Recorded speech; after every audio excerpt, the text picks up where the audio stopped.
Valiant Thor is a delegate of the High Council.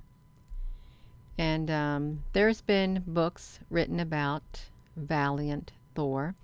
There's been movies made of, like, The Visitor from, like, Venus. Did Valiant Thor actually exist? I think he did. I really do. And I think that he came in peace. And I don't think he got too good of a welcome, because I think he left within 3 days. Maybe, I don't know. Oh no, that was 3 days at the Pentagon. But we're going to read a little bit about Valiant Thor, because I've really never read too much on him, but he's entered my mind, and I'm sure that a lot of other people have heard about him. So let's look at this, you all. This is going to be kind of interesting. Hello, Applebrooks, honey. Hello, everyone. Thank you. Hello there, Christine Mott, Alicia Rose, Mountain Dreams. Hello, let's go. I've already put in the description of this video. I'll come over here and show you. I've already put in the description of this video every link that we're going to go to. If I go to any other links that are not open, I will put them in that description right there. So welcome. Let's go over here, you all. We're going to see about Valiant Thor. Valiant Thor is a delegate of the High Council who had VIP status at the Pentagon from 1957 to 1960 to discuss concerns of the Cold War leading up to the Cuban Missile Crisis. The book Stranger at the Pentagon by Frank Stranges, in support of a Harley Andrew Byrd, that kind of reminds me of Admiral Byrd, gives a UFO account of Thor being a Venusian. So let's look at the arrival, y'all. Let's look at this picture of him. Valiant Thor. This is he's a slightly handsome young man. Okay, he is. He's slightly handsome, you all. That's right. So, arrival in mid-March of 1957 in Alexandria, Pennsylvania. A policeman witnessed a UFO landing in a field. A tall white man emerged from the craft and approached the officer, calmly identifying himself as Valiant Thor, sent by the High Council. He requested that he might speak with President Eisenhower. The policeman took Thor to the Pentagon, where he eventually spoke with Eisenhower, the Secretary of Defense, and other Joint Chiefs. According to Frank Stranges, Thor was given a 3-year VIP status at the Pentagon, where he conducted numerous meetings with persons of high influence in the United States government. His objective was to voice concerns of the High Council over the way humanity was evolving, in particular its apparent lust for nuclear weaponry. Now, I don't know who this man is. Valiant Thor and Oscar Schneider sitting behind him at the Pentagon. Okay, we see that. So let's look at this, you all. The Venetian. According to Frankie Stranges, Eisenhower asked Thor where he is from, to which Thor gives a rather cryptic response: the morning and the evening star. Below is the alleged exchange in dialogue given by Stranges.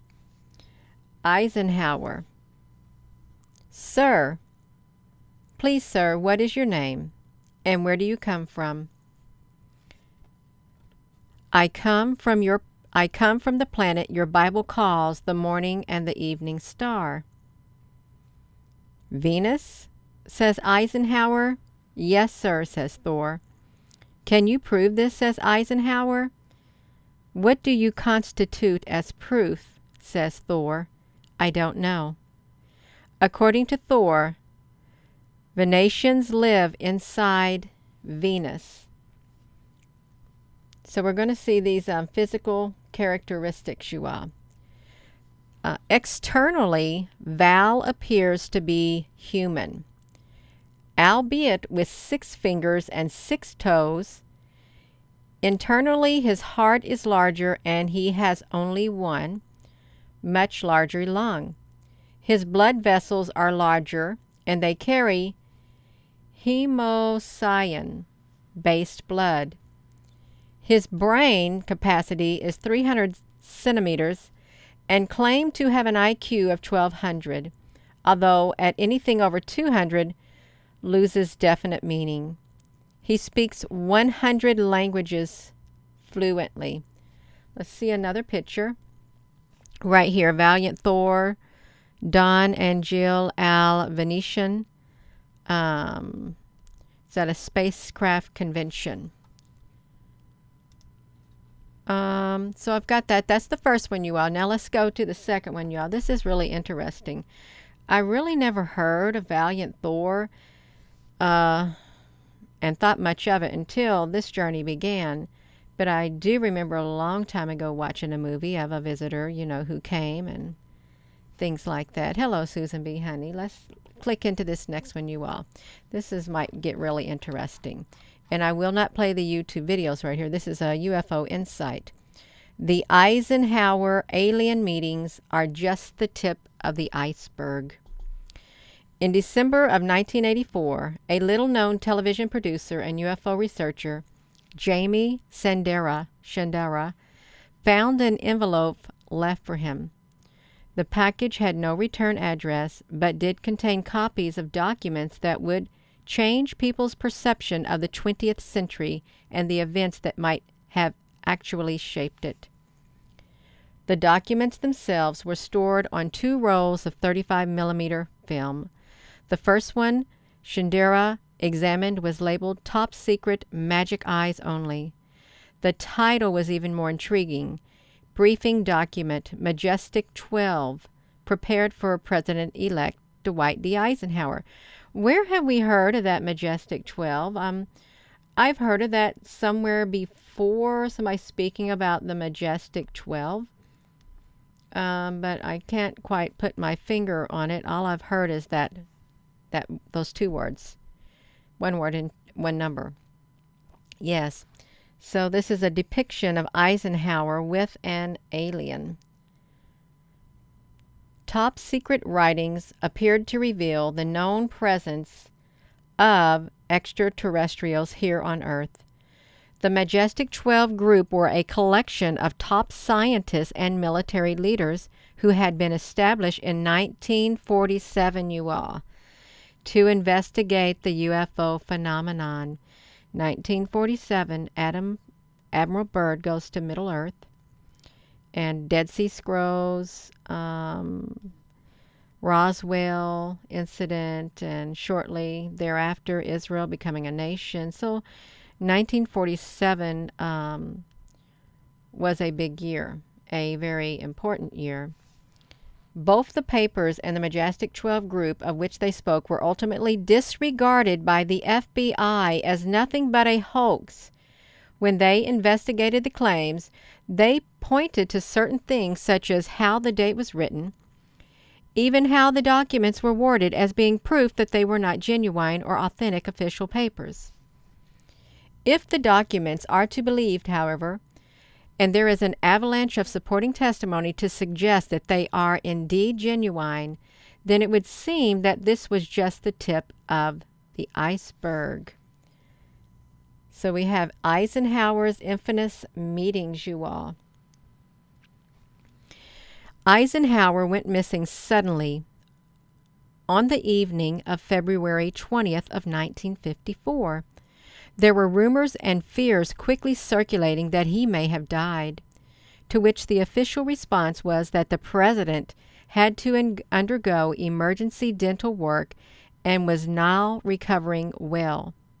In reality, the president had been whisked off to an emergency meeting with an alien race said to be from the Pleiades star cluster. They are often referred to as the Nordics due to their blue eyes, blonde hair, and pale skin. How we doing, everyone? We doing okay? We're reading about this meeting with Eisenhower. And now we're talking about the Nordics is what we're talking about. And it's pretty interesting. I've not heard of this account before, so I hope it's as interesting to you as it is to me. The meeting was said to have taken place at Edwards Air Force Base in an empty hangar. Although the exact details of the talks are not fully known, it appears that the Nordics were offering help with technology, medical procedures, and advancements, and a breakaway from fossil fuels for clean energy. However, a deal was not reached and the meeting was abandoned. So this is in 1954. And when did Valiant Thor, his craft land? 1957, March of 1957. This is after the Nordics met with Eisenhower. That's pretty interesting. It is. According to the story, this is when a second alien race also made contact with Eisenhower and the leaders of the United States. Unlike the Nordics, however, the Greys managed to make a deal with the president, an abundance of technology given only to the United States, in return for access to members of the population. Essentially, the Greys had been given permission to abduct and experiment on citizens of the country before wiping their memories and returning them unharmed. Some say that Eisenhower was forced into making this deal and point to the Cold War and the perceived ever-present threat of the Soviet Union. That was going on way back then? The same threat? Wow. Assuming the story of contact is true, would the Greys have given this technology to the Russians and so tipping the balance of world power to them had the United States not agreed? Imagine for one moment that this was the agreement that had been reached and signed by Eisenhower, and you can understand why a country might want to keep quiet about allowing their own citizens to be abducted by an alien race to boot in exchange for technology and weapons. It wasn't, however, the last meeting that Eisenhower had with his staff. Eisenhower and his staff would have with the aliens, as we look at it in a moment. There's a video below. It features an ex-U.S. government consultant, Timothy Good. Wait, speaking about the UFO and alien, wait. Well, who is that guy? Corey Good? And now we got a Timothy Good. Is that his name, Corey Good? And is it spelled different? Yeah, that's kind of strange to me, you all. I'm not going to click into it. Smash that button, you all. You can do it. You can give this video a thumbs up, because this is really important. I think this has a lot of validity within it. I really do. A ton of validity. The mission of Valiant Thor. We want to hear the mission, so let's hear it, you all. In March of 1957 in Alexandria, Virginia, a strange craft landed in a quiet field. I thought the other one said 57. It landed in a quiet field. It was witnessed by a policeman out on routine patrol. A man emerged from the craft and approached the officer, calmly claiming his name was Valiant Thor. He was an extraterrestrial who had been sent by the High Council, and he requested that he might speak with President Eisenhower. The policeman took Thor to the Pentagon, where he did eventually speak with Eisenhower, as well as the Secretary of Defense and other Joint Chiefs of Staff, or Joint Chiefs. According to the story, Thor was given a 3-year VIP status where he conducted numerous meetings with persons of high influence in the United States government. His mission was to voice the concerns that the High Council had over the way humanity was evolving, in particular its apparent lust for nuclear weaponry. Whether Valiant Thor is from the same race of aliens as the Nordics, who allegedly first met Eisenhower 3 years earlier, is open to debate. The story is known to us via the book Stranger in the Pentagon by Frank Stranger. Pictures have emerged of the alleged Thor.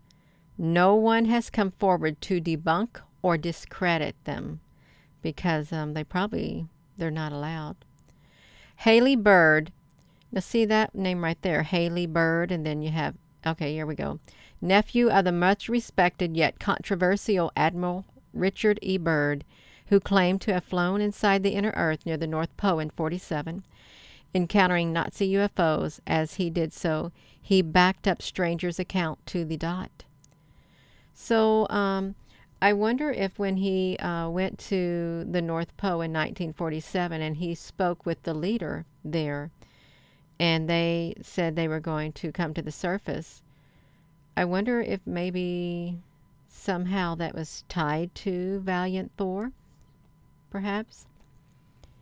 So here's another video. The link is in this description, so you can go to those areas and you can look at those videos. Project Penguin and the Mysterious Nine.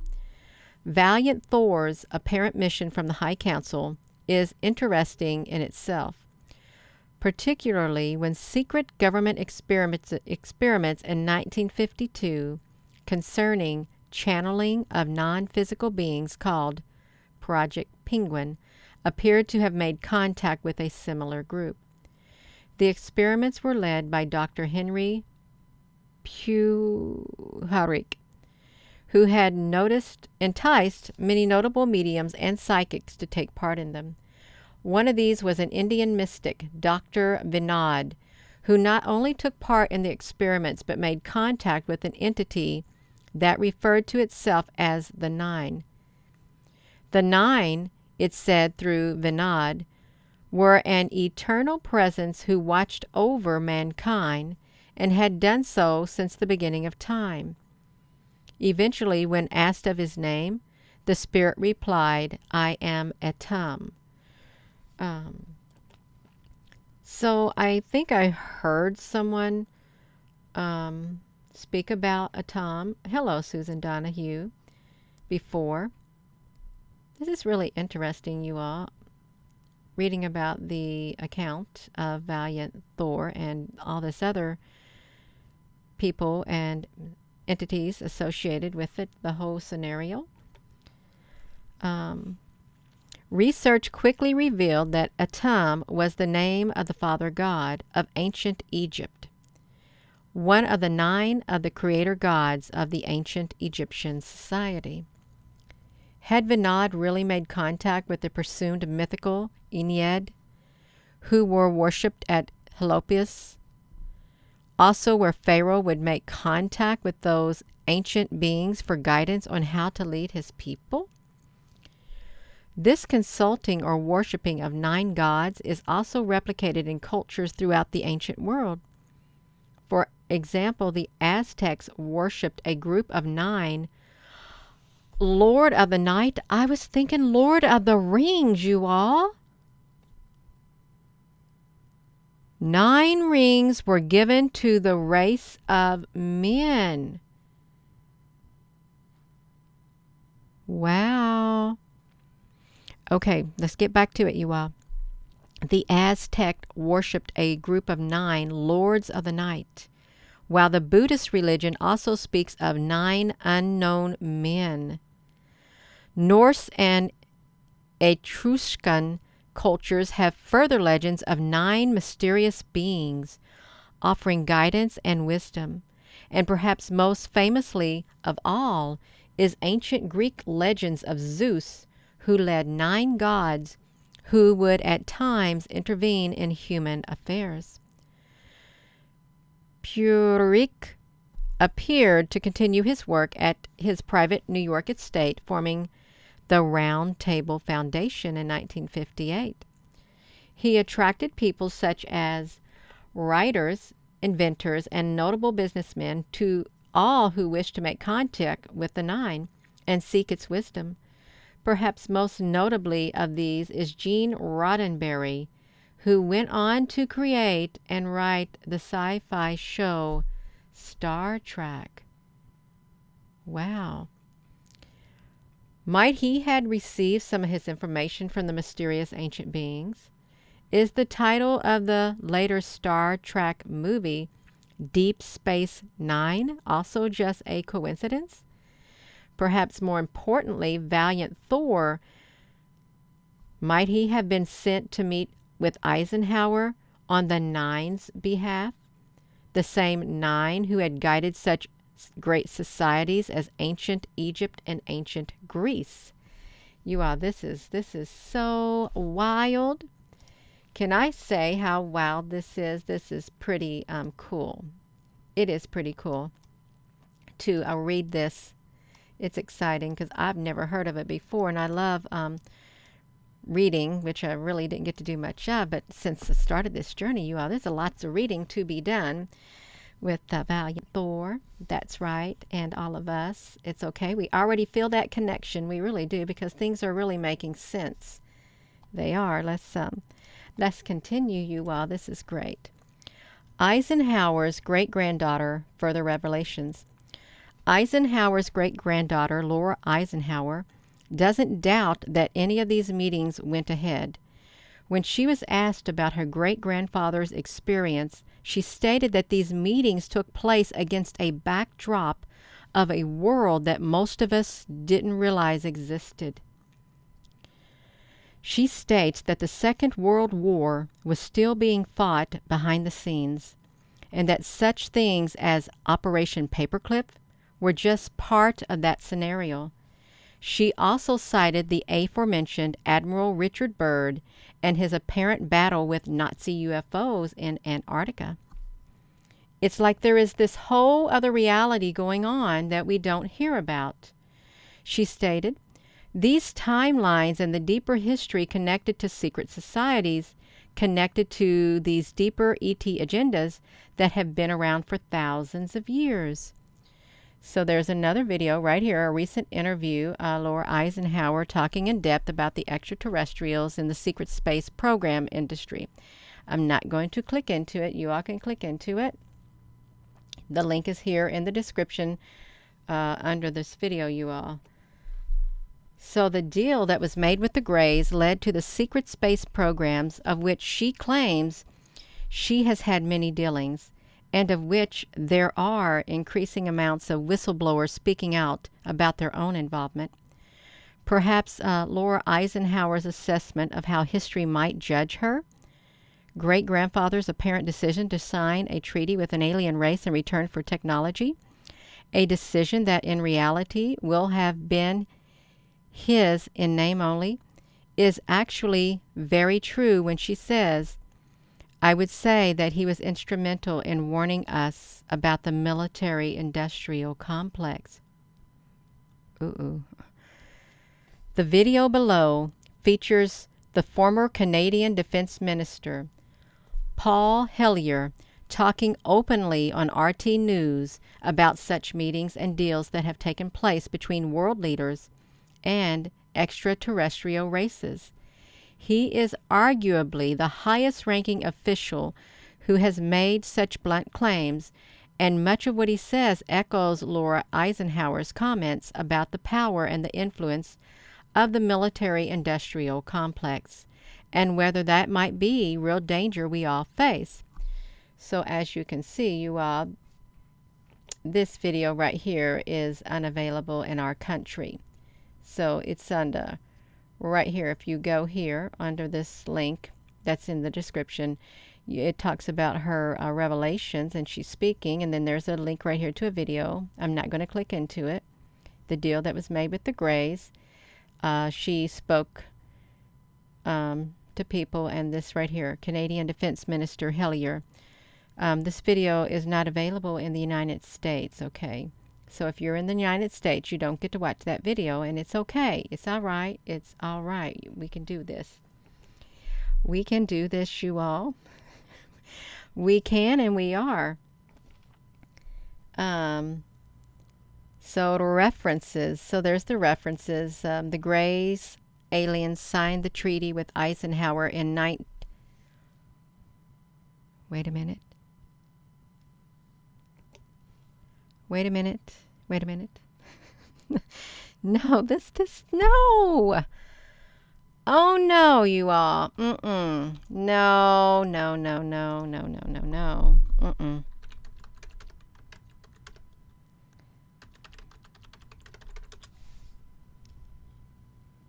Oh my goodness.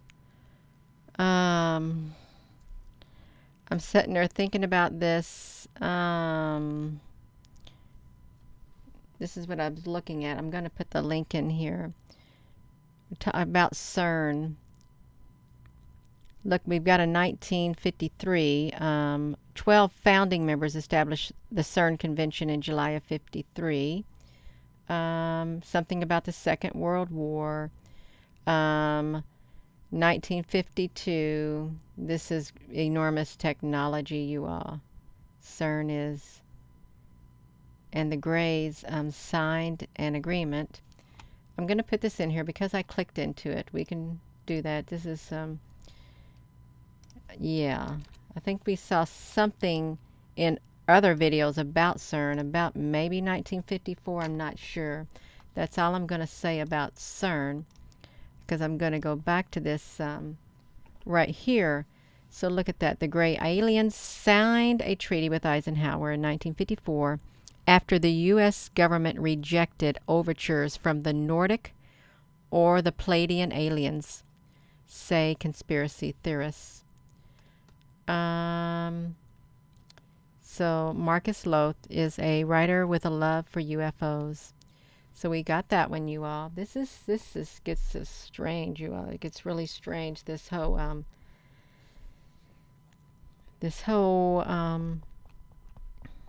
ordeal with the extraterrestrials, the aliens. You know, there's many of you, me too included. We've seen the Men in Black, the UFOs in the sky, and a lot of people have been abducted. Some people have been used as a breeder. You've been used as a breeder. Some people have had their ovum taken, if you're a woman. There's lots of accounts of people seeing the bright lights with missing time. People remember laying on a steel table in the birthing position. Yes, in the birthing position. There's people who remember seeing children or something that they knew that they were part of their existence with these extraterrestrials, you all. Some people never got harmed. Some people, you know, had bad encounters. Some people did not. But it is true. There's been abductions of people and experiments done on humans. So it's not make-believe. None of it is. Let me put my glasses back on. It's not make-believe at all. So that was that one. Let's look at this one, you all. We're going on to the next one, is what we're doing. So Valiant Thor.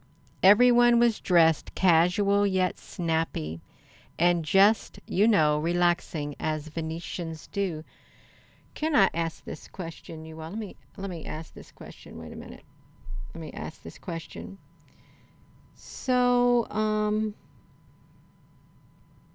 we know that there's like the place at Paradise. Those extraterrestrials that had, like, you know, extra teeth in their mouth. They needed special dentists. They were tall, whites. How many fingers did they have there is what I'm wondering. Because there was talk of a race of beings in that area. So I'm just wondering about them. And who were they? Were they like Nordics? Were they Venetians? Were they Pleiadians? Were they something like that? Yeah. Thank you, Susan, honey. I'm learning a lot too. So let's look at this. In his book, Stranger at the Pentagon, Frank Strange has described the first meeting of the alien Valiant Thor and President Eisenhower. We can see a picture. You all, they do look kind of relaxed together. All these people. That's right. Standing in front of his desk, the president said, "Sir, what is your name?" So we saw this. He said he's from Venus, and Eisenhower said, "You can prove this." He said, "What constitute as proof?" "I don't know." So obviously they say, you can already see the obvious problem here. Biblical references to Morningstar are some of the most overdetermined in the entire Christian tradition. Isaiah 14:12 uses it to refer to the angelic rebellion and Satan's fall from heaven. "How you have fallen from heaven, O morning star, son of the dawn! You have been cast down to the earth, you who once laid low the nations." And in the Christian tradition, the Latin word for the morning star is Lucifer, became the proper name for Satan before his fall. But in Revelation 22:16, Jesus identifies himself using the exact same term. "I am the root and the offspring of David, the bright morning star." So why would Valiant Thor have referred to this symbolism when describing where he was from? Why indeed? Why would he, you all? Why would he say that? Because when I read that, I thought, well, I know what it says in Scripture, what it says about the bright morning star and how it's kind of like, contradictory. But that's okay. You will see how it goes. So why would he do that? But Val and Ike apparently worked it out. And on a crisp April day in 1957, the aliens went to hang out in the backyard of Howard Menger in High Bridge, New Jersey. As you can see, everyone is dressed well, relaxing, as Venetians, Luciferians are wont do. Luciferians, I don't know what that is, but yeah. So there they are. I don't know if there's much to this. No, there isn't much to that, you all. There is not much to that. And I have, do I got one more? Yes, I got one more, you all. We got one more. That's right. Gina, I hope you remember the older video of Valiant Thor buried in these lakes of our west. Yes, I did a video on Valiant Thor before on this YouTube channel, Michael, honey. Thank you for reminding us.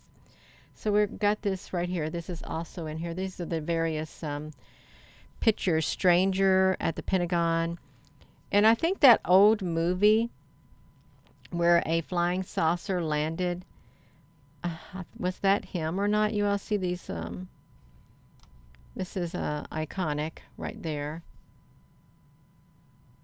1959, High Bridge.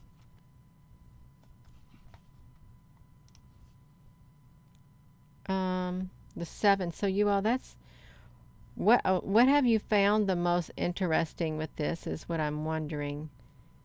The most interesting with this Valiant Thor. Look at that. Extraterrestrial Works for the U.S. government. An old book. That's why don't we got really, we don't have that many pictures. We don't. We just have these few right here. Stranger at the Pentagon. Not too many at all. Panetta. What were you talking about the human side? Makes the Pentagon cuts tough. Okay. I got it. All right. Well, we know that we've seen these type of flying saucers. We have. There is like a great big flying saucer at Table Mountain. On the outside, like a fleet of them showed up, you all. It really was. It was wild, like a fleet of flying saucers.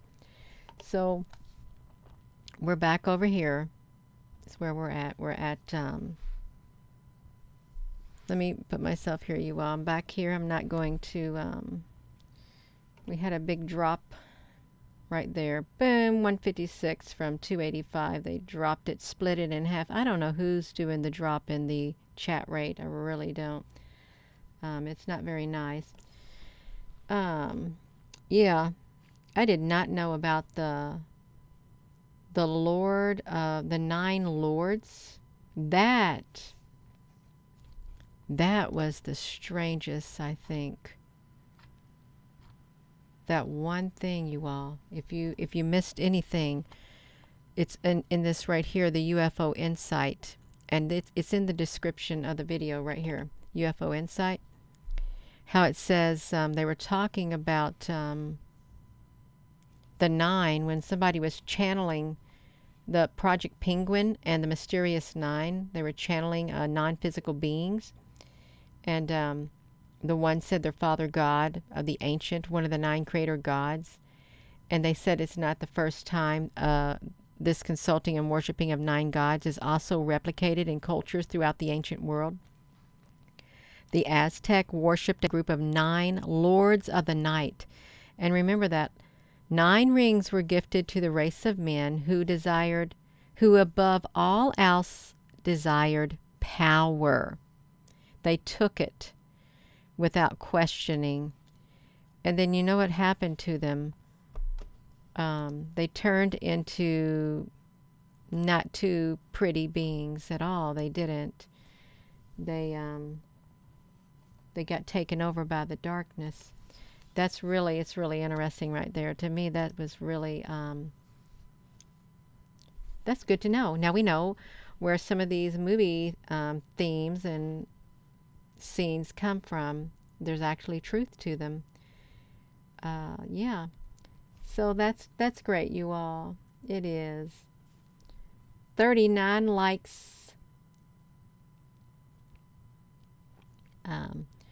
Channeling goes against God. Well, one could say, well, when the Holy Spirit speaks to someone, that means that their spirit has channeled back and forth, has spoken back and forth with that, you all.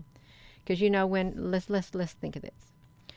When someone speaks in tongues, there has to be someone else to interpret it. So that information has got to get channeled back in order to decipher what was said in that foreign language, that foreign tongues in some churches. So channeling is really a really strong word. It really is. That's like people say, well, the Lord told me, or the Lord spoke to me. Well, how did he speak? The information came flowing in, his thoughts came flowing in. Was they channeled through your spirit and then you knew? So yeah, it's like a fine thin line is what it is, a thin line. I don't think channeling is the word to be used really, but it's all right. It's just a word. Yeah. That's right. Yeah, you all, that's pretty cool. Valiant Thor is a delegate of the High Council. He's probably not dead either. I think he still lives. I really do. He's probably kind of like immortal. They probably have longevity within their being. They probably do. And obviously their technology is far advanced. But then it seems like Earth has got some super advanced technology now that was given to them by perhaps the alien greys in exchange for the abduction of human beings to experiment on them. So that's true too. It is. So I'm going to go, but thank you all for listening. It was really interesting. I loved it. I did. I learned something new. Learned a lot of things new. And I hope you all enjoyed it. And I hope, if you didn't know, I hope that you learned something new too. It's a part of a big puzzle. It really is. And it makes sense in this world that's been turned upside down. So with that being said, hello, wherever you are in any part of the world. Hello. From my heart to yours, love you. Have a wonderful rest of your evening, you all. Thank you, moderators, and thank you all for your comments on here.